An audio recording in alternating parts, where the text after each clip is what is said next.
नमस्कार दोस्तों, Praveen classes YouTube channel में आप सभी का एक बार फिर से मैं प्रवीण सत्संगी सर बहुत बहुत स्वागत करता हूं। दोस्तों, आज की एक और वीडियो हम लेकर आ गए हैं यूपी होमगार्ड दोस्तों नई वैकेंसी की लिखित परीक्षा के लिए अति महत्वपूर्ण सामान्य ज्ञान व सामान्य विज्ञान के प्रश्नों का। जी हाँ दोस्तों, आज की वीडियो में भी हम लोग देखेंगे जीके जीएस के टॉप मोस्ट इंपॉर्टेंट प्रश्न जो दोस्तों यूपी होमगार्ड के लिए जो नई वैकेंसी निकल कर आई है उस वैकेंसी के दोस्तों रिटन एग्जामिनेशन के पॉइंट ऑफ व्यू से एक एक प्रश्न दोस्तों बहुत ही महत्वपूर्ण होने वाले हैं। तो आप सभी से एक रिक्वेस्ट करूंगा कि आप लोग इस वीडियो को अंत तक जरूर देखें, एक एक प्रश्न को दोस्तों आप लोग अच्छे से समझें और याद करें। दोस्तों एकदम बेसिक से इस वीडियो में हम लोग देखेंगे यूपी होमगार्ड 2000 दोस्तों जो 25 की वैकेंसी आई है उस वैकेंसी के रिटन एग्जाम के पॉइंट ऑफ व्यू से। तो आइए आज की वीडियो क्लास हम लोग शुरू करते हैं। पहला प्रश्न है, सरदार सरोवर बांध किस नदी पर स्थित है? दोस्तों बताने है कि सरदार सरोवर बांध किस नदी पर है। तो आप लोग याद रखेंगे नर्मदा नदी। ऑप्शन सी इसका सही उत्तर होगा। सरदार सरोवर बांध किस नदी पर है? तो आप लोग याद रखेंगे नर्मदा नदी। और दोस्तों राज्य से आप लोग याद रखेंगे गुजरात।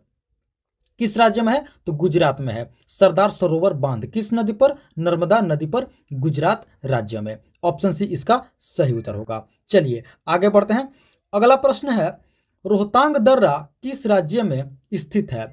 दोस्तों बताने है कि रोहतांग दर्रा किस राज्य में है? तो आप लोग याद रखेंगे हिमाचल प्रदेश में। ऑप्शन बी इसका सही उत्तर होगा। रोहतांग दर्रा किस राज्य में है? तो आप लोग याद रखेंगे हिमाचल प्रदेश में। ऑप्शन बी इसका राइट आंसर होगा। चलिए आगे बढ़ते हैं। अगला प्रश्न है, हीराकुंड बांध परियोजना किस नदी पर स्थित है? दोस्तों बतानी है कि हीराकुंड बांध परियोजना किस नदी पर है? तो आप लोग याद रखेंगे महानदी। ऑप्शन ए इसका सही उत्तर होगा।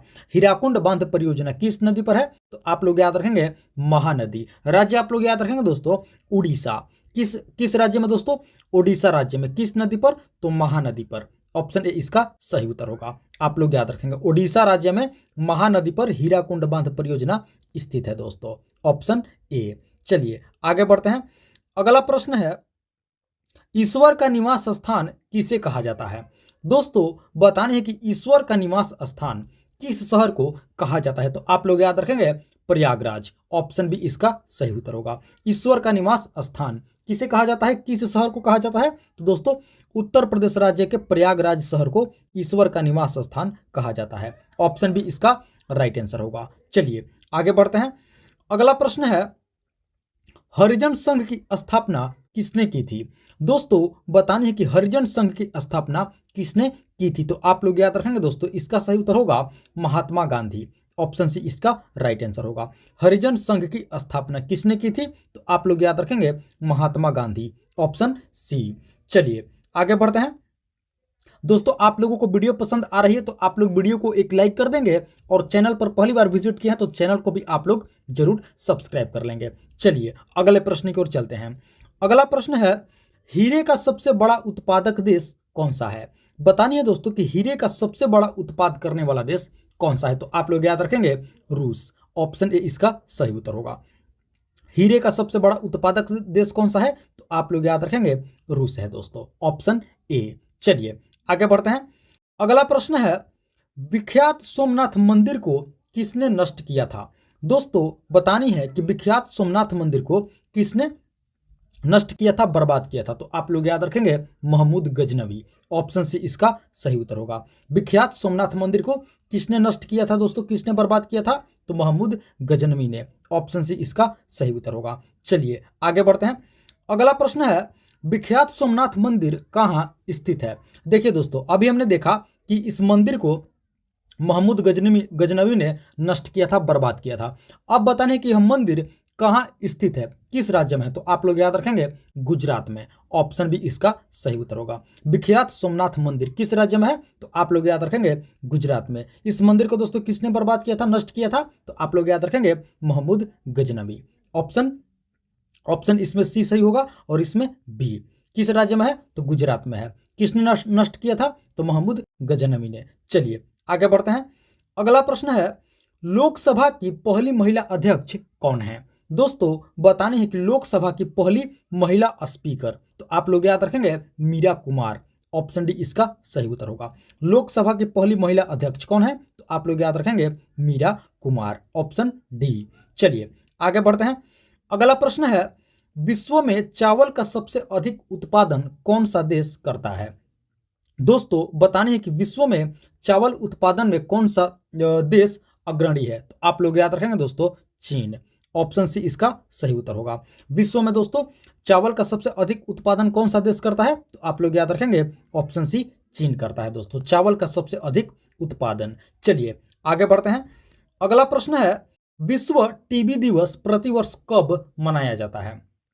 दोस्तों बतानी है कि विश्व टीबी दिवस प्रतिवर्ष किस तारीख को मनाया जाता है, किस तिथि को मनाया जाता है? तो आप लोग याद रखेंगे 24 मार्च को, ऑप्शन ए इसका सही उत्तर होगा। विश्व टीबी दिवस प्रतिवर्ष दोस्तों किस दिन मनाया जाता है? तो 24 मार्च को दोस्तों प्रतिवर्ष विश्व टीबी दिवस मनाया जाता है, ऑप्शन ए इसका राइट आंसर होगा, सही उत्तर होगा। चलिए आगे बढ़ते हैं।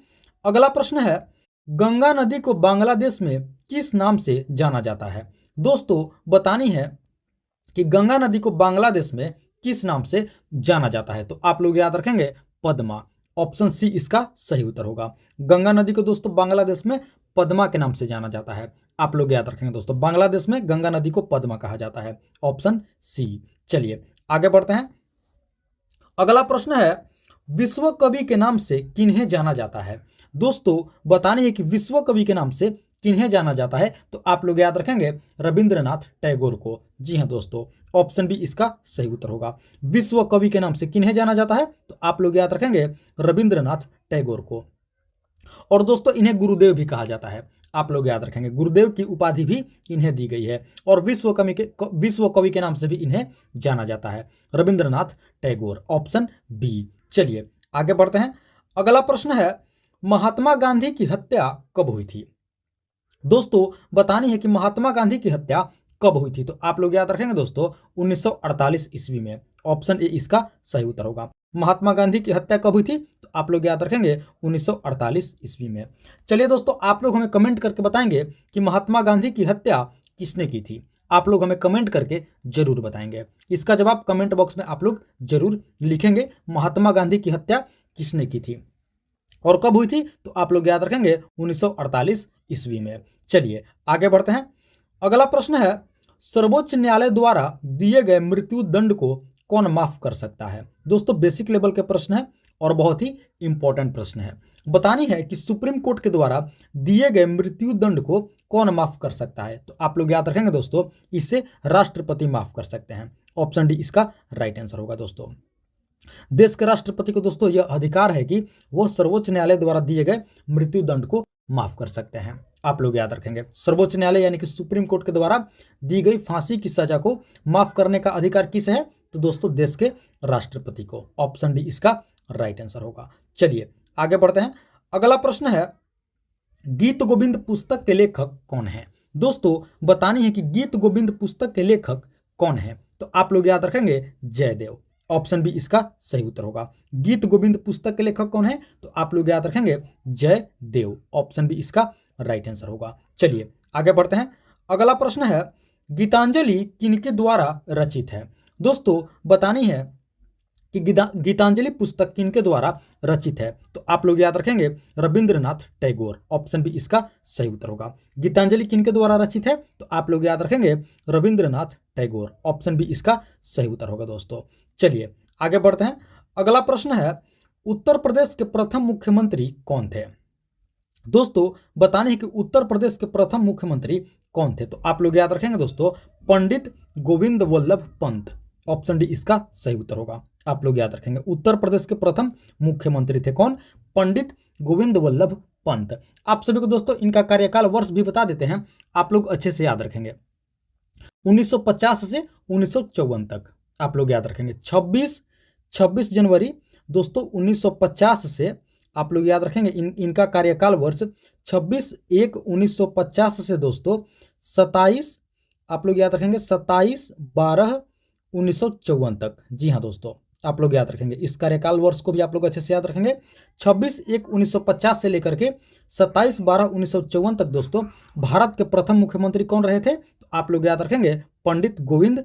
उत्तर प्रदेश के प्रथम मुख्यमंत्री कौन रहे थे? तो आप लोग याद रखेंगे पंडित गोविंद वल्लभ पंत। ऑप्शन डी इसका राइट आंसर होगा। आप लोग अच्छे से याद रखेंगे। उत्तर प्रदेश के प्रथम मुख्यमंत्री कौन थे? पंडित गोविंद वल्लभ पंत। इनका कार्यकाल वर्ष आप लोग याद रखेंगे 26/1/1950 से 27/12/1954 तक। ऑप्शन डी इसका राइट आंसर होगा। चलिए अब आगे बढ़ते हैं। अगला प्रश्न है, स्वतंत्र भारत के प्रथम रेल मंत्री कौन थे? दोस्तों बतानी है कि स्वतंत्र भारत के प्रथम रेल मंत्री कौन थे? तो आप लोग याद रखेंगे जॉन मथाई। ऑप्शन ए इसका सही उत्तर होगा। स्वतंत्र भारत के प्रथम रेल मंत्री कौन थे? तो आप लोग याद रखेंगे जॉन मथाई। Option A. चलिए आगे बढ़ते हैं। अगला प्रश्न है, विश्व का सबसे बड़ा देश क्षेत्रफल की दृष्टि से कौन सा है? दोस्तों बतानी है कि विश्व का सबसे बड़ा देश क्षेत्रफल की दृष्टि से, तो आप लोग याद रखेंगे रूस। ऑप्शन बी इसका सही उत्तर होगा। विश्व का सबसे बड़ा देश क्षेत्रफल की दृष्टि से कौन सा है? तो आप लोग याद रखेंगे रूस। Option B. चलिए आगे बढ़ते हैं। अगला प्रश्न है, विश्व में सर्वाधिक मतदाताओं वाला देश कौन सा है? दोस्तों बतानी है कि विश्व में सबसे अधिक मतदाता वाला देश कौन सा है, वोटर वाला देश कौन सा है? तो आप लोग याद रखेंगे भारत। जी हाँ दोस्तों, इसका सही उत्तर होगा ऑप्शन सी भारत। विश्व में सबसे अधिक मतदाताओं वाला देश है अपना देश भारत। ऑप्शन सी इसका सही उत्तर होगा। चलिए आगे बढ़ते हैं। अगला प्रश्न है, दुधवा राष्ट्रीय उद्यान किस राज्य में स्थित है? दोस्तों बतानी है कि दुधवा राष्ट्रीय उद्यान किस राज्य में है? तो आप लोग याद रखेंगे उत्तर प्रदेश में। ऑप्शन ए इसका सही उत्तर होगा। दुधवा राष्ट्रीय उद्यान किस राज्य में है? तो आप लोग याद रखेंगे उत्तर प्रदेश राज्य में स्थित है। चलिए आगे बढ़ते हैं। अगला प्रश्न है, नौटंकी किस राज्य का लोक नृत्य है? दोस्तों बताने है कि नौटंकी किस राज्य का लोक नृत्य है? तो आप लोग याद रखेंगे उत्तर प्रदेश राज्य का लोक नृत्य है नौटंकी। ऑप्शन सी इसका सही उत्तर होगा। नौटंकी किस राज्य का लोक नृत्य है? तो आप लोग याद रखेंगे उत्तर प्रदेश। चलिए आगे बढ़ते हैं। अगला प्रश्न है, मुख्य चुनाव आयुक्त की नियुक्ति कौन करता है? दोस्तों बताने है कि मुख्य चुनाव आयुक्त इनकी नियुक्ति कौन करते हैं? तो आप लोग याद रखेंगे राष्ट्रपति। ऑप्शन ए इसका सही उत्तर होगा। मुख्य चुनाव आयुक्त की नियुक्ति कौन करते हैं? तो दोस्तों देश के राष्ट्रपति। ऑप्शन ए इसका सही उत्तर होगा। चलिए आगे बढ़ते हैं। अगला प्रश्न है, निमोनिया रोग शरीर के किस अंग को प्रभावित करता है? दोस्तों बताने है कि निमोनिया रोग हमारे शरीर के किस अंग को प्रभावित करता है? तो आप लोग याद रखेंगे फेफड़ा को, यानी कि लंग्स को। ऑप्शन डी इसका सही उत्तर होगा। निमोनिया रोग किस अंग को प्रभावित करता है? तो दोस्तों फेफड़ा को, यानी कि लंग्स को प्रभावित करता है। Option D. चलिए आगे बढ़ते हैं। अगला प्रश्न है, दोस्तों संयुक्त राष्ट्र संघ का मुख्यालय कहाँ स्थित है? दोस्तों बताने है कि संयुक्त राष्ट्र संघ का मुख्यालय हेडक्वार्टर कहाँ है? तो आप लोग याद रखेंगे न्यूयॉर्क में। ऑप्शन ए इसका सही उत्तर होगा। संयुक्त राष्ट्र संघ इसका मुख्यालय कहाँ है? तो आप लोग याद रखेंगे न्यूयॉर्क में दोस्तों, जो कि अमेरिका का एक शहर है। आप लोग याद रखेंगे अमेरिका का एक शहर है न्यूयॉर्क, और यहीं पे दोस्तों हेडक्वार्टर स्थित है संयुक्त राष्ट्र संघ का। तो ऑप्शन ए इसका राइट आंसर होगा, न्यूयॉर्क। चलिए आगे बढ़ते हैं। अगला प्रश्न है, मतदाता के उंगलियों में लगाए जाने वाले स्याही में क्या मौजूद रहता है? दोस्तों बतानी है कि जब हम मतदान करके आते हैं तो उस दौरान जो हमारे उंगलियों में स्याही लगाई जाती है उसमें क्या मौजूद रहता है? आप लोग याद रखेंगे सिल्वर नाइट्रेट। ऑप्शन सी इसका सही उत्तर होगा। मतदाता के दोस्तों उंगलियों में लगाए जाने वाला जो स्याही होता है उसमें सिल्वर नाइट्रेट मौजूद रहता है। ऑप्शन सी इसका राइट आंसर होगा, सिल्वर नाइट्रेट। चलिए आगे बढ़ते हैं। अगला प्रश्न है, कपड़ों से जंग के धब्बे हटाने के लिए किसका प्रयोग किया जाता है? दोस्तों बताने हैं कि कपड़ों में जो जंग के धब्बे लग जाते हैं उस धब्बों को हटाने के लिए किसका प्रयोग किया जाता है? तो आप लोग याद रखेंगे ऑक्जेलिक अम्ल का। ऑप्शन ए इसका सही उत्तर होगा। कपड़ों से दोस्तों जंग के धब्बे को हटाने के लिए किसका प्रयोग किया जाता है? तो आप लोग याद रखेंगे ऑक्जेलिक अम्ल। Option A. चलिए आगे बढ़ते हैं। अगला प्रश्न है, निम्नलिखित में से किस धातु का प्रयोग मानव द्वारा सर्वप्रथम किया गया था? दोस्तों बतानी है कि इनमें से किस धातु का प्रयोग मानव द्वारा सर्वप्रथम यानी कि सबसे पहले किया गया था? तो आप लोग याद रखेंगे तांबा। ऑप्शन बी इसका सही उत्तर होगा। इनमें से दोस्तों किस धातु का प्रयोग मानव के द्वारा सर्वप्रथम किया गया था? आप लोग याद रखेंगे तांबा धातु का प्रयोग मानव के द्वारा सर्वप्रथम किया गया था। ऑप्शन बी इसका राइट आंसर होगा। चलिए आगे बढ़ते हैं। अगला प्रश्न है, भारत के किस राज्य में त्रिशूर पूरम उत्सव मनाया जाता है? दोस्तों बतानी है कि भारत के किस राज्य में त्रिशूर पूरम उत्सव मनाया जाता है। तो आप लोग याद रखेंगे केरल में। ऑप्शन सी इसका सही उत्तर होगा। भारत के दोस्तों त्रिशूर पूरम में क्या मनाया जाता है? भारत के केरल राज्य में दोस्तों त्रिशूर पूरम उत्सव मनाया जाता है। आप लोग याद रखेंगे केरल राज्य में त्रिशूर पूरम उत्सव मनाया जाता है। ऑप्शन सी इसका राइट आंसर होगा। तो दोस्तों ये थी हमारी आज की यूपी होम गार्ड नई वैकेंसी के लिए अति महत्वपूर्ण समान ज्ञान व सामान्य विज्ञान के प्रश्नावली वीडियो। आशा करते हैं इस वीडियो को आप लोग अंत तक जरूर देखे होंगे, सभी प्रश्नों को अच्छे से समझे होंगे और याद भी कर लिए होंगे। तो आप सभी से एक बार फिर से रिक्वेस्ट करता हूं कि आप लोग इस वीडियो को एक लाइक नहीं किए हैं तो प्यारे दोस्तों आप लोग इस वीडियो को एक लाइक जरूर कर देंगे। साथ ही साथ प्रवीण क्लासेज यूट्यूब चैनल पर आप लोग पहली बार विजिट किए हैं तो दोस्तों आप लोग इस चैनल को भी जरूर सब्सक्राइब करेंगे इसी तरह का महत्वपूर्ण प्रश्नावली वीडियो प्रतिदिन देखने के लिए। तो दोस्तों इस वीडियो में फिलहाल इतना ही। मिलते हैं एक और मोस्ट इंपॉर्टेंट वीडियो लेकर के। तब तक के लिए आप सभी का बहुत बहुत धन्यवाद। जय हिंद दोस्तों।